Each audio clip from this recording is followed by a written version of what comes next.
Okay, welcome everybody. So today's webinar is Shaping the Grid of the Future and Perspectives from California. So my name is Kelvin Say. I'm a research fellow here at the Energy Transition Hub at University of Melbourne. And please join me in acknowledging the traditional owners of the various lands from which we're joining this webinar, and then pay my respects to the elders past, present and emerging. So today's webinar is hosted by the Energy Transition Hub and the Climate Energy College. And it's actually being run as part of the Victoria Clean Technology Fund seminar series on industrial demand response. So just to let everyone know that this webinar has been recorded, and the video will be made available at the Energy Transition Hub and the Climate Energy College website. So today we'll be running a quick Q&A as well at the end of the seminar, of the presentation. But during that time, feel free to submit questions through the chat window on the side. And if you would like to bring your questions forward, then please raise your hand also through the Zoom window. So I'd like to first introduce myself, introduce Alison Ong, who's a visiting Fulbright scholar from the United States at the Energy Transition Hub. And she comes from a multidisciplinary background, including economics, policy, and technical analyses. And from a Fulbright project, Alison's conducting a comparative study of renewable integration challenges in California and Australia, and researching the potential for overcoming them using the energy storage technologies and integrating with variable power generation.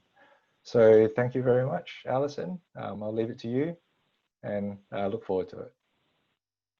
Awesome. Thanks very much for the introduction, Kelvin. I'm going to share my screen now so that everyone can see the presentation. So, as Kelvin said, today I'll be talking about the way the energy transition has shaped up so far in California. During my time here in Australia so far, it's been really great to learn from all of the expertise of researchers at the Energy Transition Hub, at the Climate Energy College, and also others who are working on issues related to the national electricity market here in Australia. From these discussions, it's been really helpful for me to further my own understanding of my home system in California that I'm more familiar with.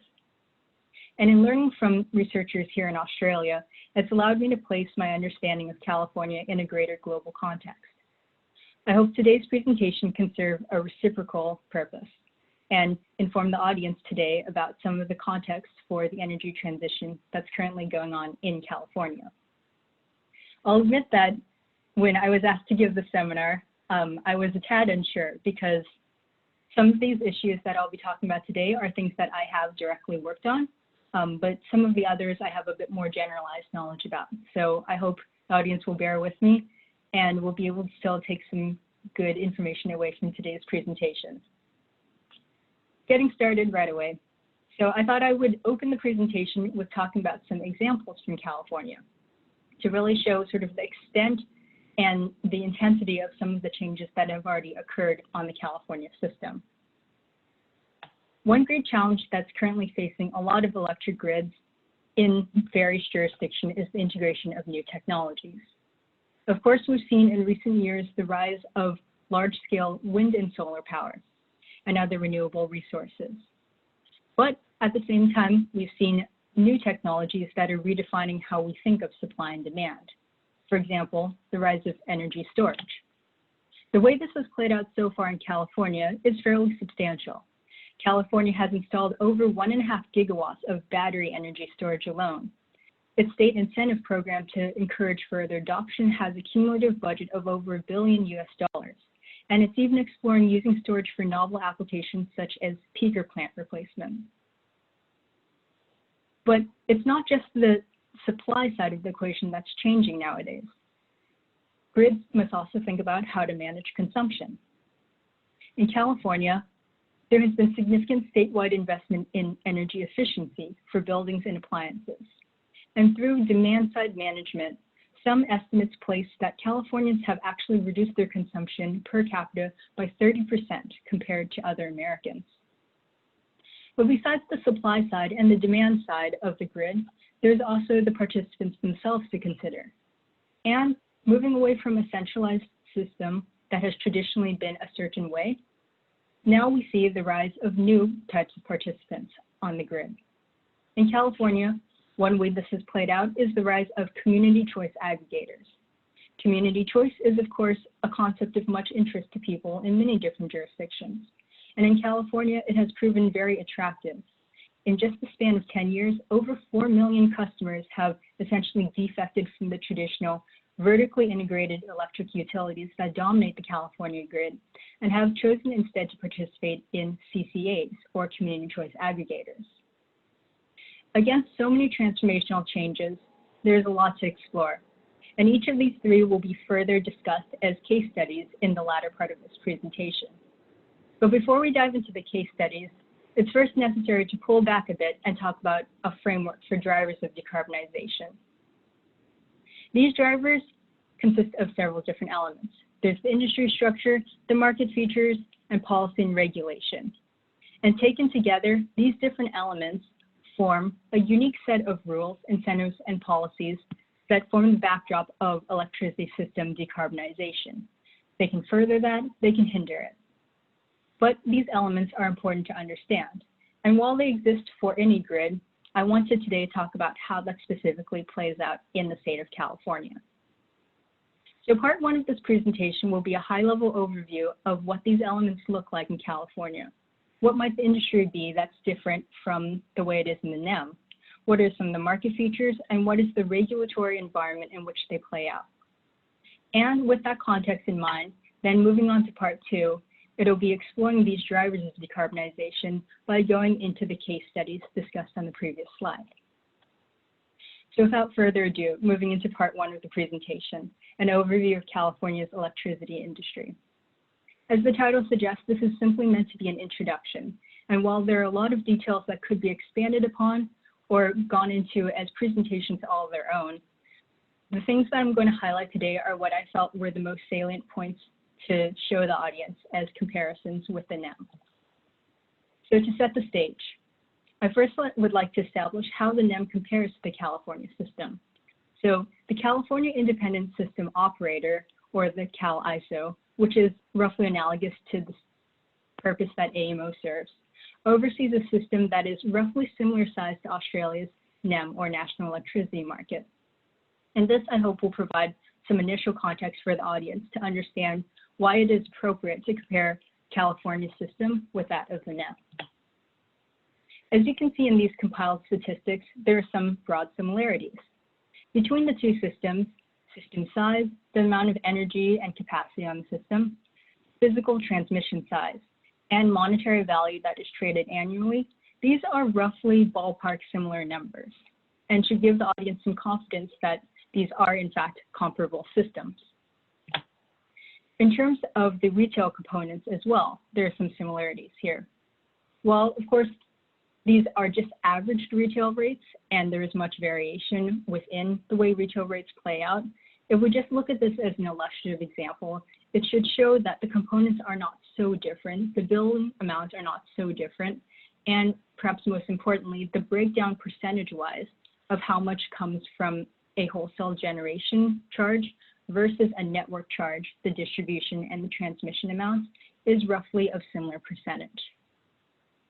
So with these similarities in mind, there are some important differences to discuss as well. One significant difference is the generation fuel mix that we see in California versus the NEM. As shown in these pie charts, the amount of solar and wind power, the green portion, in California is already about 33%, a third of what's on the system. And much of the traditional quote-unquote fossil generation in California tends to be natural gas, as opposed to something like coal. Of course, I understand that within the NEM, there are many regional differences. So for example, if this were instead a pie chart showing the generation fuel mix in South Australia, I'm sure the graph would look completely different. But the key takeaway here is that there is a substantial amount already of renewable energy on California's grid. And in the push to move towards an ambitious 100% renewable future, the number and type of fuels that would be displaced in California is different to that in the NEM. And it is these differences, as well as the similarities, that's important to keep in mind as we look at comparing these two systems. Now, in terms of the structural features, the way the industry itself is set up, there are also some broad similarities. And at first glance, it would appear that actually the two are structured quite similarly. If we just look at market competition, there are a lot of things that are the same between the national electricity market and the California system. For example, generation competition exists in both. At the network level, it is natural monopoly for both. And at the retail level, there is at least some level of market competition in both jurisdictions, though there is full retail competition in the NEM and only limited competition in the California system, which would just be essentially limited to CCAs, community choice aggregators, that I talked about before. But looking at market competition alone obscures another aspect of the differences between structural features. If instead we look at the same chart, but we see what the market participants are, a somewhat different story emerges.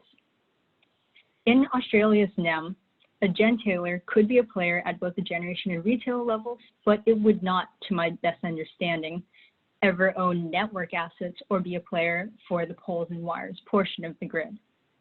In contrast, in California, the California Investor-Owned Utility, or IOU for short, might be a player at all three levels. And this is an important difference that gives rise to a few different features of the California system. Of course, as you can see with the gold outlines, this means that in California, there is a greater level of vertical integration.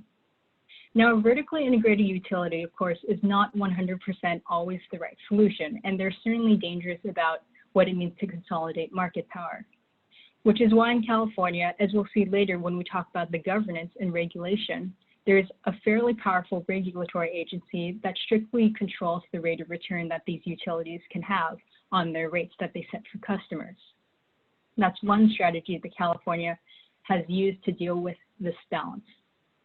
But in the end, whether one agrees that vertical integration is a good thing ideologically or not, or from an economic point of view, one practical implication of this has to do with the operation of the grid. In California, by having large investor-owned utilities and a greater level of vertical integration, it means that these companies have a lot more visibility into different levels of the system at the same time.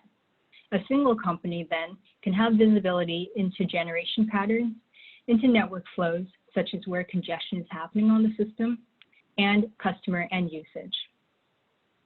One result of this is that there's a difference in how the utility perceives rates and how it works with policymakers to set them.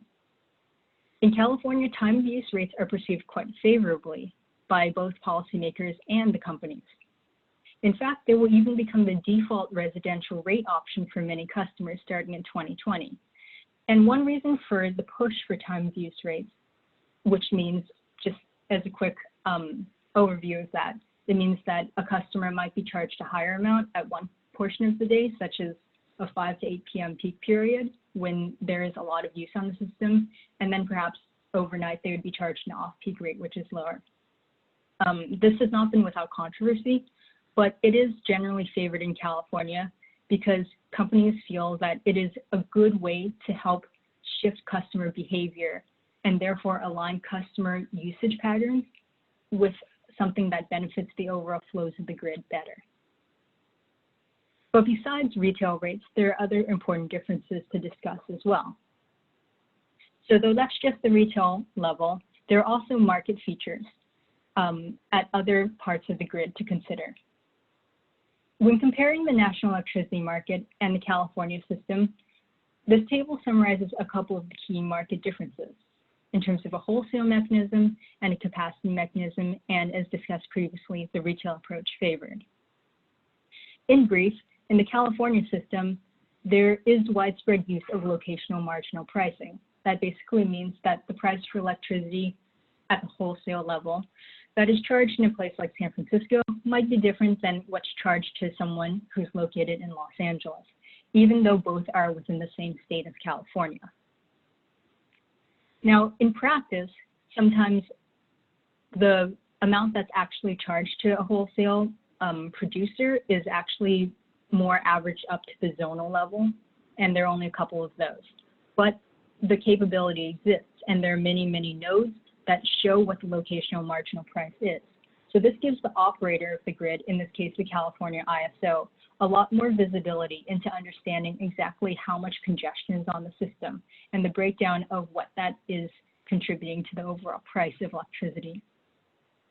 In addition, the way the market's set up, the California market has both an hourly day-ahead market and a 5-minute real-time price settlement market. I know there's been some discussion in Australia of also establishing a day-ahead market and moving to 5-minute price settlements. So that would align it more closely if that were to go ahead in the NEM with how it currently is in California. Besides the wholesale level, which deals mostly with energy, it's also worth looking at the capacity side of things. So the California market is not a pure energy-only market like what you might find in Texas in the United States, but it also doesn't have a traditional capacity market, which one might find in the East Coast of the United States.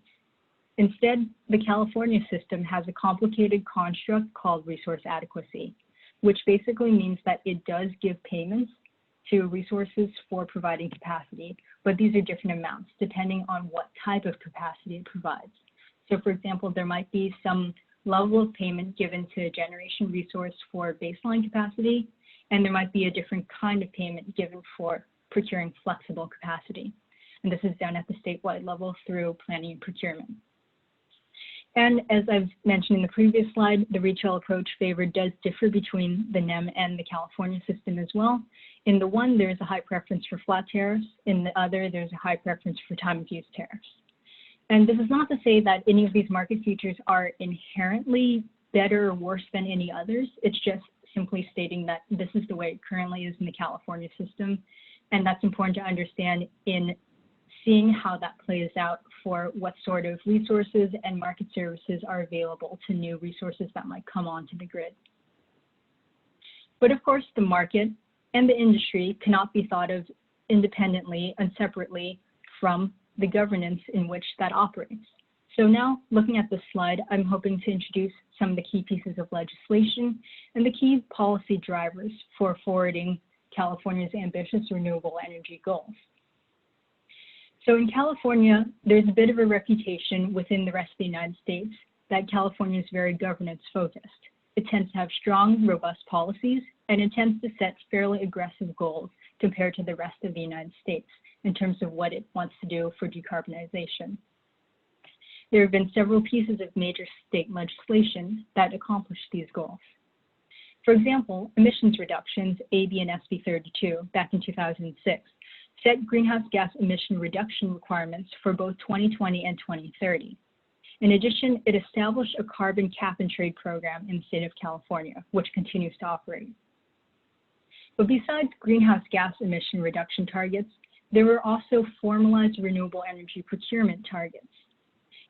In California, this means 60% renewables are required by 2030, and the state is aiming for 100% carbon-free electricity by 2045. California was also the first in the nation to legislate formally regulation about automobile emissions and aims for more and more clean cars on the system. In short, there have been many ways that formal goals for renewable procurement and carbon reduction have been codified at the state level. With these laws, the way it works in California is that the power to enforce the legislation falls to state agencies. And so these state agencies become extremely important players in considering the shaping of the market and of the industry. The California Air Resources Board is mostly on the environment side of things. It regulates air quality and greenhouse gas emissions. But the two that I'll mainly be talking about with regard to the case studies are the Califomia Energy Commission and the California Public Utilities Commission. The California Energy Commission, CEC for short, is responsible for things related to climate change, programs like energy efficiency, renewable energy procurement, and statewide planning.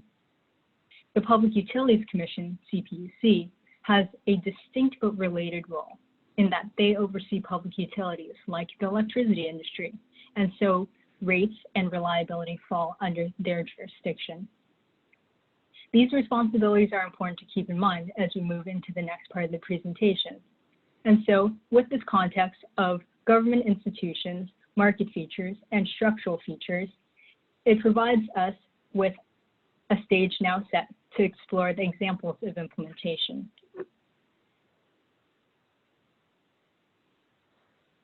So, moving into part 2 of this presentation. So, as I mentioned in the first slide, I'll be talking about 3 case studies today.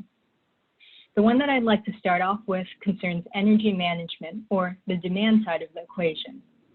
It's understood that DSM, or demand side management, is an increasingly important part of considering grid operations.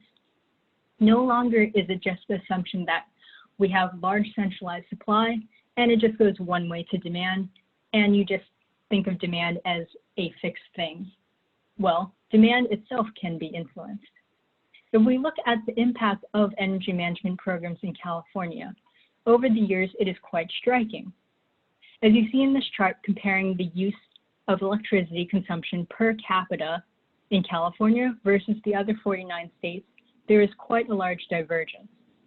And that is largely due to the implementation of energy management programs. And while energy management has become increasingly more sophisticated, such as demand response programs, with the introduction of new technologies, energy efficiency itself has actually been a California energy management strategy since back in the 1970s. With so much time, it has become considered a very mature technology and an important statewide strategy in California. As we see in this graph, it has had quite a large impact. California energy use has essentially remained flat, while the rest of the US has continued to increase. And to provide a bit more context, the gold line is where approximately the average Australian kilowatt hour per person consumption today is. If we think about it in terms of not consumption reduction, but instead energy saved per year, the results are also quite significant.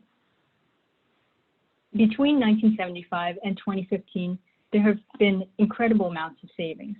In fact, from these targeted programs, which mainly look at appliances and buildings, we have savings in the terawatt hour per year range.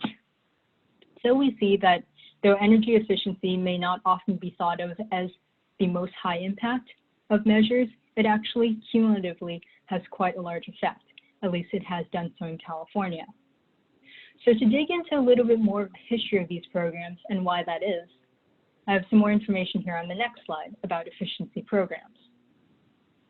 As stated previously in the slide on governance, energy efficiency falls under the jurisdiction of the CEC, and it mainly targets appliances and buildings.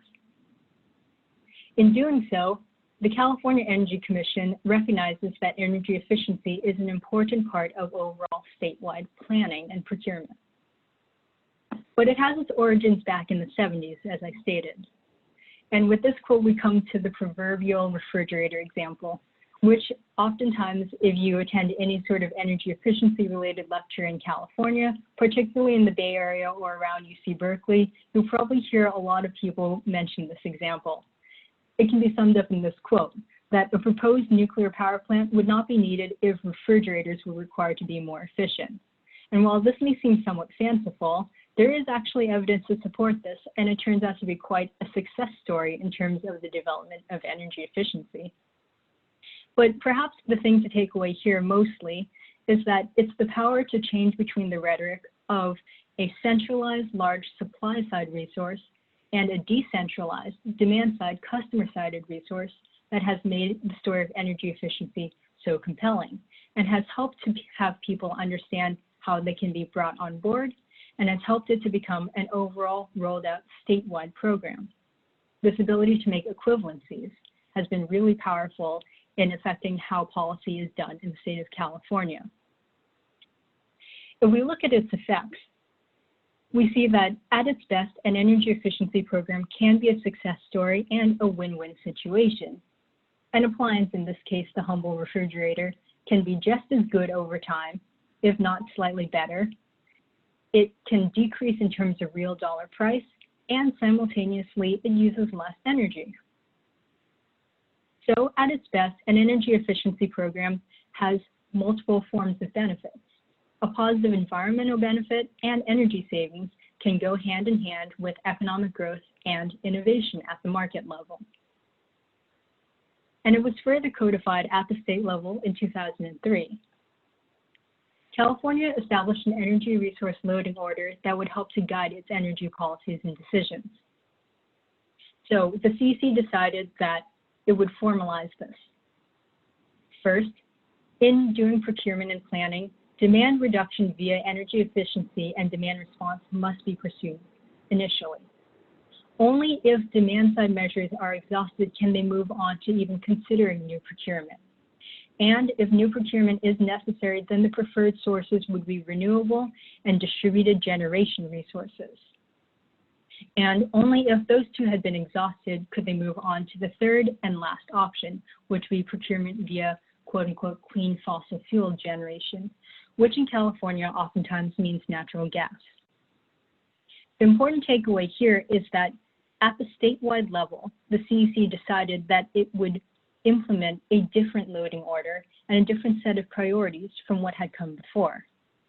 Instead, as I alluded to earlier, of always thinking that, well, demand is going to forever go up and up, and we should meet that by building large, centralized supply-side resources, they flip that on its head. And in doing so, acknowledge that the grid of the future is quite different from that traditional model, and that it may not 100% of the time be the best way to do things. Now, the state has ambitious goals looking to the future as well. The state actually wants to further double its energy efficiency by 2030, and it hopes to do so by expanding its focus to include industry and agriculture, which are traditionally sectors that have not received as much targeted attention in the field of energy efficiency. If we think of this from a framework's point of view, it represents quite a good meeting of the minds. We see private research and innovation, as well as university research and innovation, coming together with forward-thinking legislators, together influencing how the state planning agency does things, establishing a totally different resource loading order to the traditional model. And in turn, by changing how the state energy agency sees things, it affects what happens at the market level. So we see that energy efficiency is a good example of how demand-side management has evolved in California and how it continues to change how state policymakers think about the future of the grid. But of course, it's not just this demand side of the equation. As I alluded to earlier, there is also a very large-scale change happening on the supply side. As California wants to move into 100% renewables, it means highly variable levels of generation. So in the second case study, I want to talk about the role that energy storage has to play. We see here in the graph on the right, the infamous duck curve. Of course, this would be a concept familiar to many in the audience. This one specifically shows what it looks like so far in California. In brief, the duck curve describes what happens when you have a high level of renewables on your system. As the number of renewables increases, it changes your net load shape. So in the middle of the day, with high amounts of solar power on the system, for example, you have a net amount of load that is quite low. But then when the sun goes down, the ramp back up to the peak becomes much higher, and the peak moves later and later into the day. Of course, this has caused issues with ramping and also with possible solar overgeneration, which could lead to curtailment or other issues for the grid. So what's happened is that there's a greater and greater need for flexible resources. And in California, it's largely been perceived that energy storage could be really good for filling this critical need. Storage is really good because it complements other policies. At its best, and what state policymakers are hoping for, is that storage will be able to help with high renewable integration goals.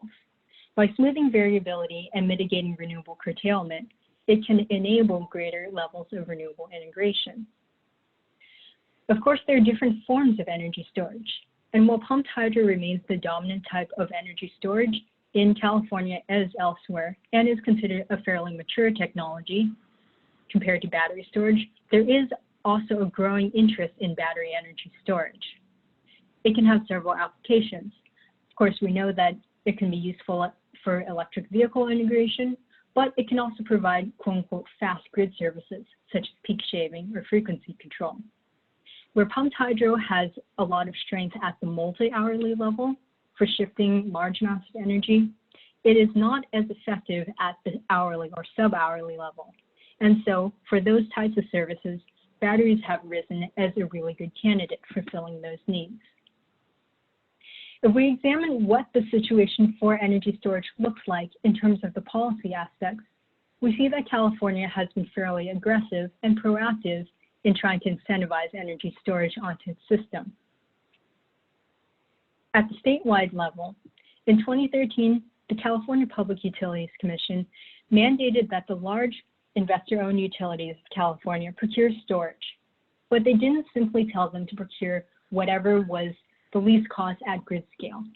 They mandated specifically that these large companies had to procure storage at multiple levels of the grid. So that meant the transmission, distribution, and customer levels, to total 1,325 megawatts before 2020. While this may seem like a fairly daunting goal, what's actually happened in reality is that the utilities have exceeded this goal, which shows that there is truly an economic case for storage in the state of California.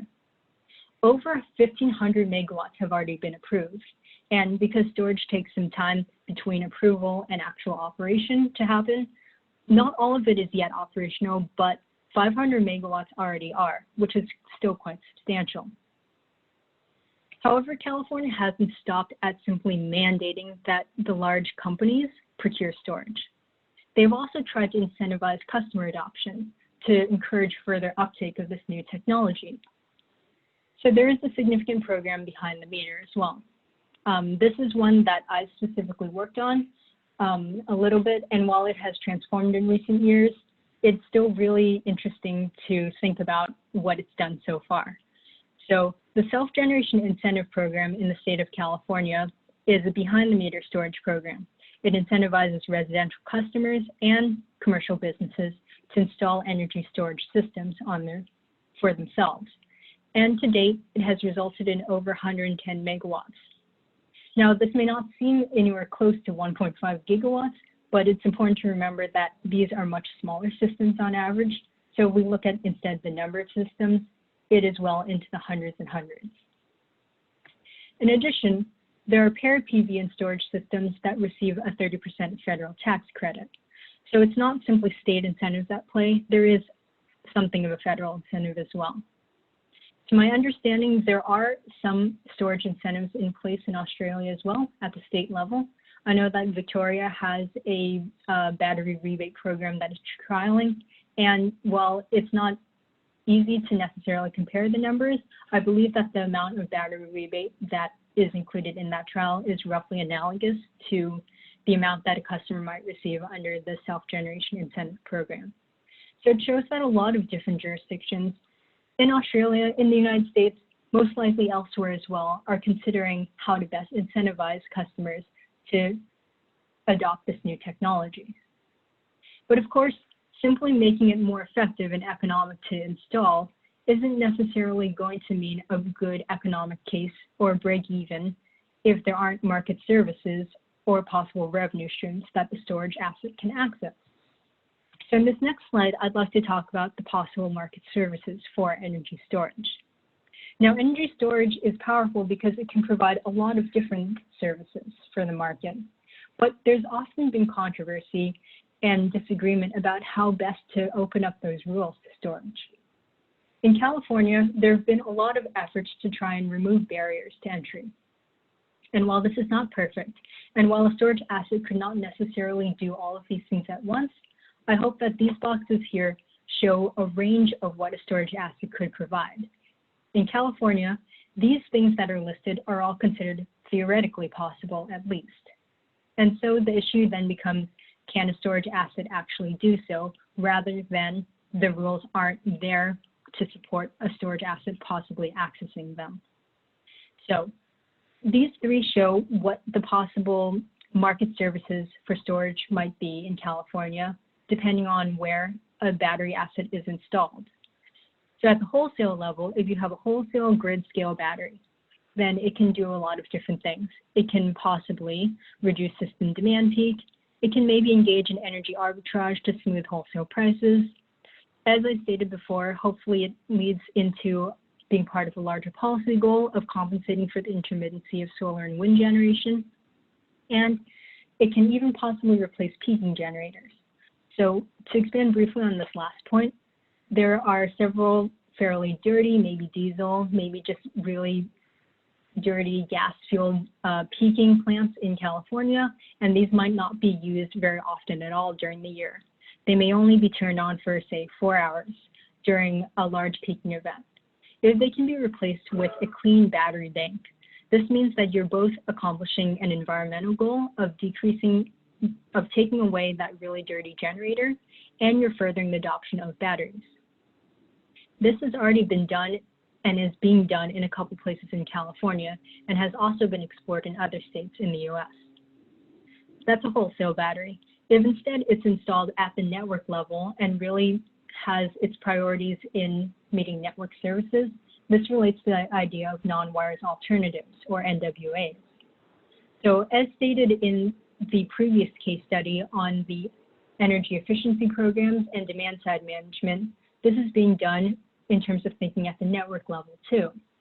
If you place a battery bank strategically near a high load center, at best, it could possibly defer or even replace the need for new network investment. And so once again, we're seeing creative thinking about possibly investing in changing the demand side or changing the net load, as opposed to saying we have to meet an existing load with new capital assets. In addition, it can help the network by improving reliability through frequency regulation and voltage support. And possibly, at the network level, it can provide backup power, especially during emergency. This last point will be further touched upon in the third case study. But in many cases, if there is an emergency, such as a bushfire, then the hope is that a storage system might be something that can help to provide backup. And at the customer level, if there is a storage asset installed behind the meter and for a customer's benefit, then the savings are fairly straightforward. It would probably be self-consumption, probably bill savings volumetric per kilowatt hour charges, or demand charges per kilowatt charges. But even then, we see something of a breakdown between the traditional divide of behind the meter and in front of the meter, because the customer-sided battery can sometimes also enable customer participation in demand response programs that might be run by the utility. At the moment, there are active initiatives to further improve battery integration. The California ISO has active initiatives to push for further storage participation, for example, in more ancillary service markets, to improve visibility to the system, which would help integration. And they're hoping to allow storage to eventually be both a transmission asset and a wholesale market participant at the same time. So we see that there are several possible market services for storage. And in California, as I've stated, the state legislature and the market operator are working in conjunction to make sure that there are fewer and fewer barriers to entry for storage. But now that we've looked at the supply side and a little bit of the changes on the demand side, there's also structural change itself to consider. So now, moving into this third case study, I'll be talking briefly about the rise of community choice in California. As I've mentioned before, community choice aggregators have had quite an impact. Perhaps the easiest way to think about them for an Australian audience is that they function like municipal gentailers. So they may have generation assets and contract for that. They may handle retail responsibilities, but the network remains owned, in the case of California, by the IOU. So here I'd like to introduce some features of what it means to be a CCA as opposed to the traditional vertically integrated utility. For one thing, and perhaps most obviously, it means an introduction of some level of retail competition. Because California doesn't have a totally competitive retail market, CCAs are the rare alternative to obtaining your retail service from an IOU. In addition, CCAs on the generation side have proven themselves to be agents of clean energy investment. Many CCAs tend to be located in communities that are very environmentally minded, and their constituents want them to invest in green energy. Thus, Many CCAs have a portfolio that includes a lot of solar and wind power. At times, this portfolio is even greener than that of the large IOUs. But these are the external-facing benefits. Of course, there are also many internal-facing features to being a CCA. To the community, a CCA might be very favorable because it provides community benefits. Jobs are sourced from the community, excess revenue is reinvested back into the local economy. And in addition, because they represent the community as a whole, they can aggregate demand and therefore negotiate competitive power rates. At times, the power rates have been even slightly lower than what the IOU offers. Thus, CCAs have been able to position themselves as being a better deal for their local constituents, both in terms of money and power bills, but also in terms of benefits and job creation for the local economy. At times, they have even gone as far as to say that they can be agents of furthering energy equity, because they understand the needs of their constituents perhaps more closely and intimately than what a large company might be able to do. They can create targeted programs to reach sectors of the population that may be otherwise left behind. As a related point, there is also energy resilience to consider. A community-owned resource means that there is some level of independence from the IOU. And so, if disaster should come to the system as a whole, communities hope by investing in CCAs that they may have some level of resiliency. More on that later. The effect, as I've said, of CCAs has been quite significant. They have grown dramatically in just 10 years, now serving over 4 million customers. This figure shows that in terms of the megawatt hours of load that they serve, it has had a huge increase in just the past couple of years alone. The success of a few early CCAs has really spurred others to follow in their footsteps. And so you can see with each new point that many have just joined recently. This is something that is snowballing and gaining momentum. That much is clear in California. Their effects on overall market share have also been quite dramatic. Just between 2018 and 2020 alone, there has been a 6% increase in the market share of CCAs, and the amount that's served by IOUs continues to decrease. As we see in the rapidly increasing red portion and the decreasing blue portion, it has had quite a large effect on the overall market share that has traditionally been enjoyed by the 3 large IOUs. Now, the consequence of this is that it has really shaken up system planning. Previously, it has been assumed that these IOUs were dominant, but that is quickly becoming outdated as we see the rise of all these decentralized community choice entities. Of course, this has not been without controversy, and there remains a lot of conflict about how to fairly deal with the rise of CCAs. In particular, as I pointed out, CCAs own the generation and may handle the retail portion, but they continue to use a network that is owned by the IOUs. And so one of the main points of conflict in California has continually been how one fairly compensates the IOU for their network service while still maintaining independence as a CCA. The exact calculation of this charge remains a point of contention. Regardless, though, it's clear that CCAs are, if nothing else, a disruptive force and one that is changing the system from what it was to what it will be. CCAs continue to grow rapidly, and they may be even more attractive at a time when there is widespread loss of faith in the traditional utility. So what might that look like, and why might people be defecting to CCAs so quickly? Well, one major factor has to do with the climate consequences that have been wrought in California so far. Now, fires, bushfire management, and bushfire impact could be a presentation all its own, but I would be remiss not to at least briefly mention the effect that it's had in California and the rapid changes that it has brought to the system. So, of course, fires are no strange concept to people in Australia, but it might be useful to understand in comparison the severity of the fires. Of course, nothing can compare to the destruction that Australia has seen in the past bushfire season. But if we look at instead of physical damage, other metrics, we see that the California fires have also been quite destructive and disruptive. So if we think about it in purely loss of life terms, loss of human life, I wasn't able to find too many good statistics from the most recent bushfires in Australia in early 2020 and late 2019, just because these numbers are still being worked out. But from what I can understand, if we instead compare it to the Black Saturday bushfires that happened in Victoria, what we see is those bushfires were the 9th deadliest in history. But the California ones in 2018 were not so far behind at 13th deadliest. So we see that they were quite harmful. And in addition, from the economic point of view, they're also very destructive.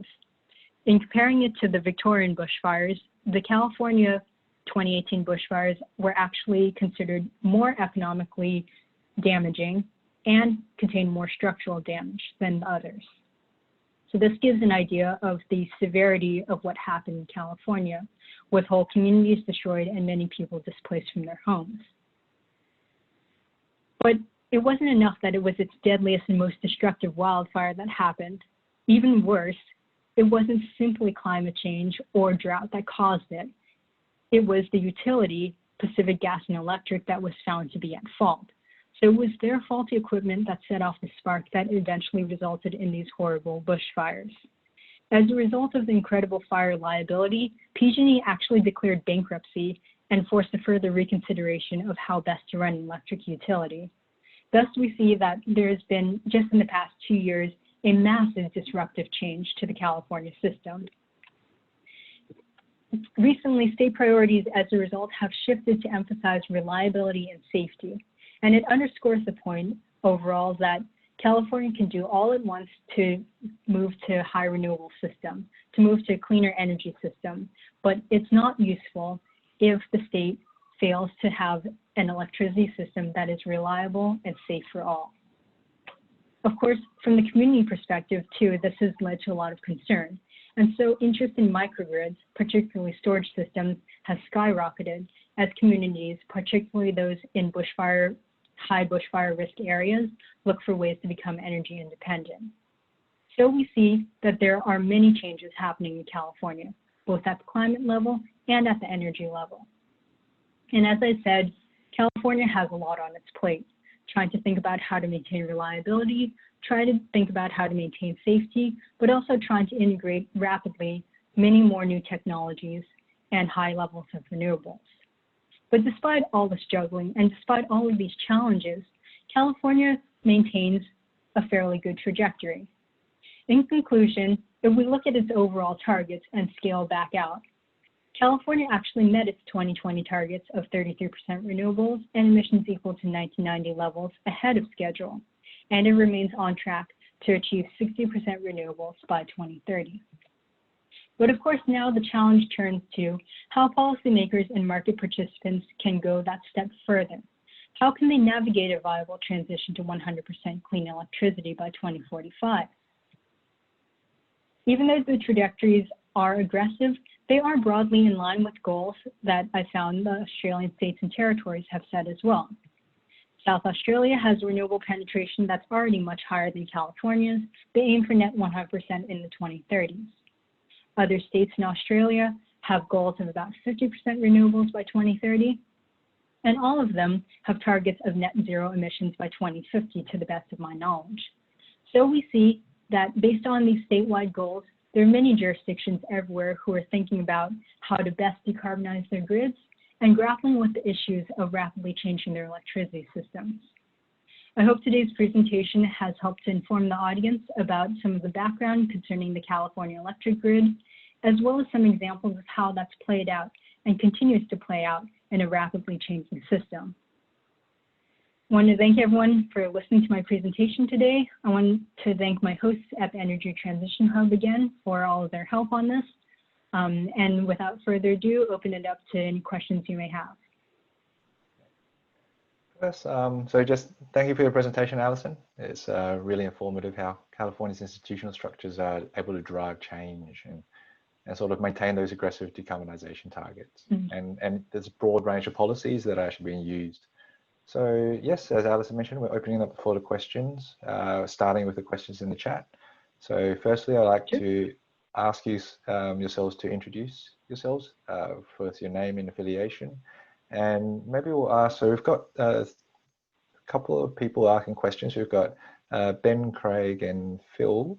So maybe would you like to ask that directly through the through Zoom? I'll start with Ben. I'll just set you allowed to talk. Okay, here you go. So any, okay. Hello, can you hear me? Yep. Good, thanks. Yep, can hear you. Thank you for the presentation, guys, really nice. Quickly, my question is on is there a definition for the 100% renewables target? Thank you. Yeah, absolutely. I think that is a really important question. And that has definitely been a point of a lot of controversy within California as well. There's something called the Renewable Portfolio Standard, the RPS, and that's sort of how they're measuring things. But this has been there's been a lot of back and forth exactly about what you define as renewable or carbon-free electricity.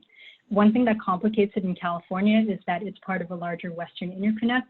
And so there's been a lot of discussion about how to correctly calculate emissions from imports from other states in the United States that are coming from outside of California, which of course, it's no good if California has this goal to be 100% renewable, but it's getting a lot of its energy from some other state where it might be coal-fired generation, for example.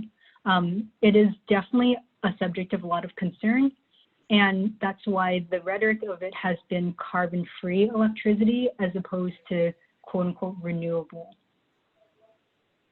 Okay, yeah, thanks. Because I know there's a bit of controversy about whether biomass is renewable or low emissions, but yeah, thanks for your answer. Absolutely, and that's definitely a subject of a lot of discussion and a lot of research by scholars in California right now. Okay, thank you so much, Ben. I'll now open the questions to Craig. I'm just putting it out to talk. Okay, there you go. Good day. Thanks, Kevin and Alison. Alison, that was an interesting talk. I've been to many talks like this. They can often be pretty dry, but you did a great job of making it interesting. I actually asked several questions, but I'll only ask you one. I'm a bit of a champion of local energy trading. And as you may know, in Australia, we export our solar and we import at the retail rate. We export remunerated at the wholesale rate, and we also pay a network tariff. And because these are applied through regulations uniformly, it makes many energy sharing ideas at the local neighbourhood level uneconomical because you just end up paying the retail rate. In California, I was looking at with interest at CCAs, and do you have anything like local energy trading or local tariffs for energy transmission over there, or energy exchange? Right. I don't believe that it's exactly the same structure. So there hasn't been as much talk about local energy trading. There is much more talk about integrating into the overall system. But I think what is important is there is a growing understanding of the difference in locational value. So that alludes a bit to what I was saying about transmission congestion points and the role that batteries can play in terms of offsetting and being a non-wires alternative. So by figuring out exactly how to price basically distribution and transmission congestion, that's something that's helping to distinguish where an asset might be more favorable at a local level as opposed to a statewide level. So there's a growing field of, I think it would probably be IDSM, Integrated Demand Side Management, which really looks at basically what it is on the network level. And I think you're absolutely right that there is a need to distinguish between what happens at the local level versus just overall flattening to the statewide level to show the areas where a renewable resource would be most helpful. Okay, thank you. Okay, now move the question on to Phil Creveld. Okay, there's a request and come through. Hello, Alison. Hi. Thank you very much for an excellent presentation. I'm affiliated with a company called CT Lab, Grid Monitoring Instrumentation. So I'm an electrical engineer. With the rise of CCAs, right, and therefore the army of grid-tied inverters. What is California doing in terms of distribution grid monitoring, other than just for voltage? Because that's a one that we also do here and have lots of problems with, particularly voltage rise, stopping inverters from operating. But as you can see from my chat, I'm also looking at voltage support by means of reactive power. And it brings in the question of what California is doing in terms of IEEE 2030.5, communicating with inverters, so in CCAs, to limit power, to provide reactive power, etc. And lastly, do you have any contact with UCLA Berkeley, the group of Sasha von Meyer, who have been looking at microgrid monitoring? Yes, so I actually took Sasha's class when I was an undergraduate, so I did learn a bit about that. And while I'm not a power systems engineer, I can speak a bit to what California has done on the subject. At Berkeley, and as well as at many other institutions, there's been a lot of research into, as you say, the smart grid and specifically smart inverters. So already there's quite a good amount of advanced metering infrastructure in California. I think I saw that over 80% of the state has smart meters installed at the customer level. That's just one example of that. But at the distribution grid, there are several, both research institutes and private companies that are tackling this matter. So one company that may be of interest is Advanced Microgrid Systems, which is doing a lot of work about how you can essentially optimize and overcome some of those technical challenges at the inverter level. That is certainly a big point as we see more power going two ways instead of one way onto the grid. And that's why there's been a lot of focus on basically how do you make an inverter quote unquote smart and how do you allow it to access those services. Thank you very much.